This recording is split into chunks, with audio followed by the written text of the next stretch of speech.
Assalamualaikum warahmatullahi wabarakatuh. Nama saya Nabila Utami Sandra Dewi. Saya dari Prodi Ilmu Hubungan Internasional akan membahas tentang peran ASEAN dalam penanganan kasus konflik etnis Rohingya di Myanmar.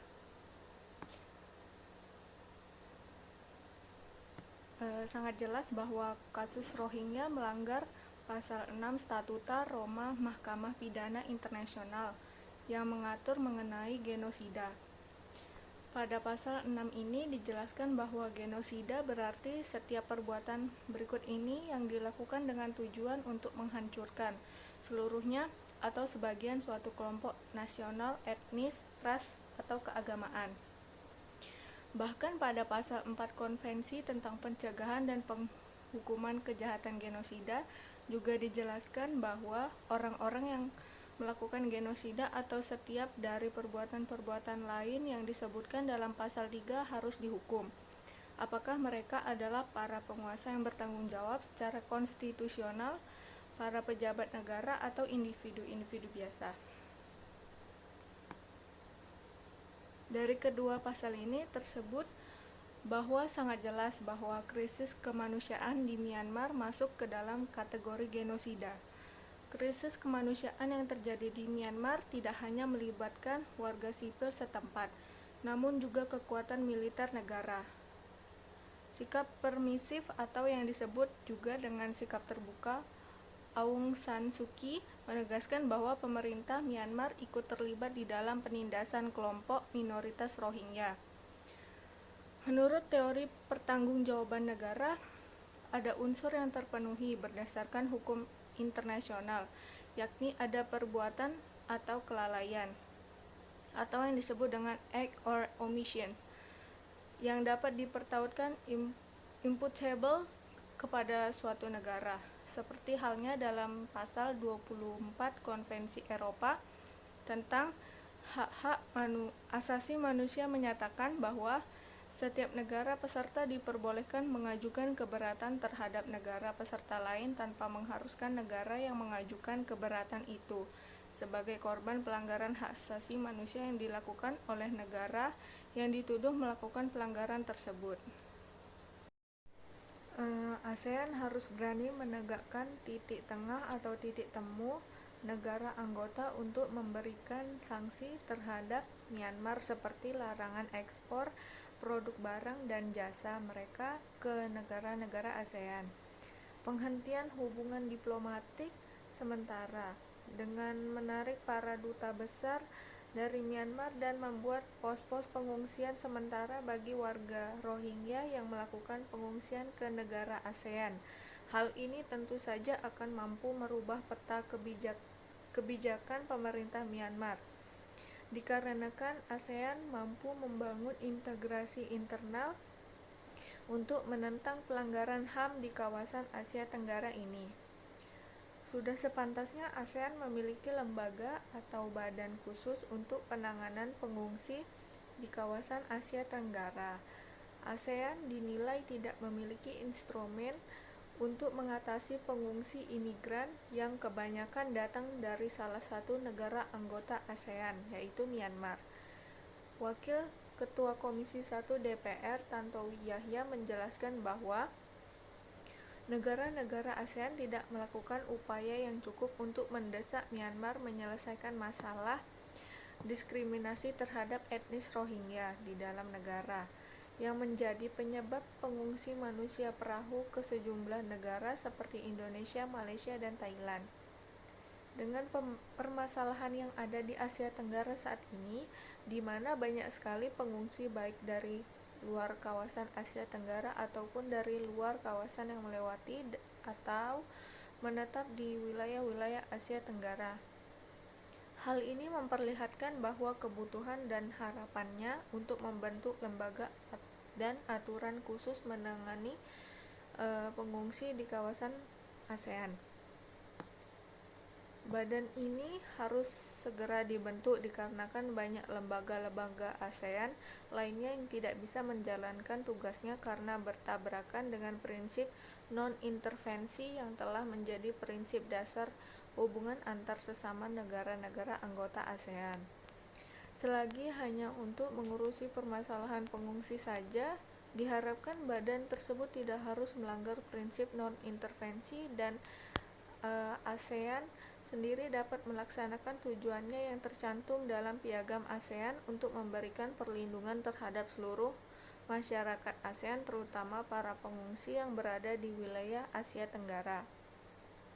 ASEAN tidak dapat melaksanakan kewajibannya yang telah tercantum dalam Piagam ASEAN untuk memberikan hak-hak dasar kepada pengungsi Rohingya, yang disebabkan pendekatan yang dilakukan oleh ASEAN yaitu prinsip non-intervensi dan titik tengah atau biasa disebut dengan The Asian Way dalam penyelesaian konflik Rohingya.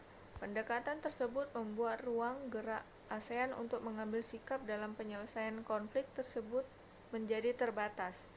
Selain itu juga terjadi perbedaan pendapat dan juga sikap dari masing-masing anggota ASEAN dalam menanggapi permasalahan Rohingya itu, sehingga tidak terjadi kesepakatan bersama dan membuat permasalahan ini berlarut-larut hingga sekarang. Konflik etnis Rohingya yang terjadi di Myanmar sudah terjadi sejak lama, namun media internasional baru mulai meliput tahun 2012, sehingga banyak negara mulai mengklaim tindakan pemerintah Myanmar. Akibat respon dunia internasional, konflik semakin memanas yang ditandai dengan adanya pembunuhan, pemerkosaan, dan pembakaran rumah-rumah warga etnis Rohingya. Selanjutnya, konflik etnis antara Rohingya dan Rakhine tak mendapat titik damai. Upaya-upaya yang dilakukan oleh lembaga internasional maupun non-internasional serta negara-negara tidak membuat konflik itu terselesaikan. Justru semakin banyak tindakan kekerasan yang dilakukan terhadap etnis Rohingya. Semenjak diterbitkannya kebijaksanaan Burmanisasi, etnis Rohingya tidak diakui. Warga Rakhine dengan segala tindakan yang brutal berusaha melakukan segala cara untuk mengusir etnis Rohingya dari Myanmar. Kebijakan Burmanisasi yang telah dikeluarkan membuat etnis Rohingya harus menjadi stateless atau tidak mempunyai kewarganegaraan.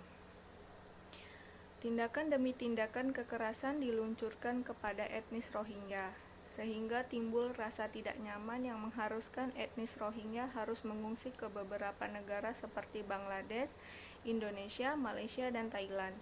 Tidak peduli banyaknya anak-anak yang harus mendapatkan kesempatan untuk hidup dan belajar, etnis Rakhine dan anggota militer Myanmar tetap melakukan serangan demi serangan terhadap etnis Rohingya. Memuncaknya konflik pada tahun 2012 membuat etnis Rohingya harus kehilangan keluarga, tempat tinggal, bahkan harus mengungsi. Setelah itu, tahun-tahun berikutnya konflik itu tak kunjung reda. Justru semakin terjadi pembunuhan, pembakaran rumah-rumah dan tempat belajar hingga meningkatnya jumlah pengungsi di beberapa negara. Jumlah korban yang terus meningkat, maka konflik yang terjadi di Myanmar termasuk dalam kejahatan genosida, di mana ada tindakan untuk memusnahkan etnis Rohingya dari Myanmar dengan cara membunuh, membantai hingga tidak mengakui etnis Rohingya sebagai warga negara Myanmar.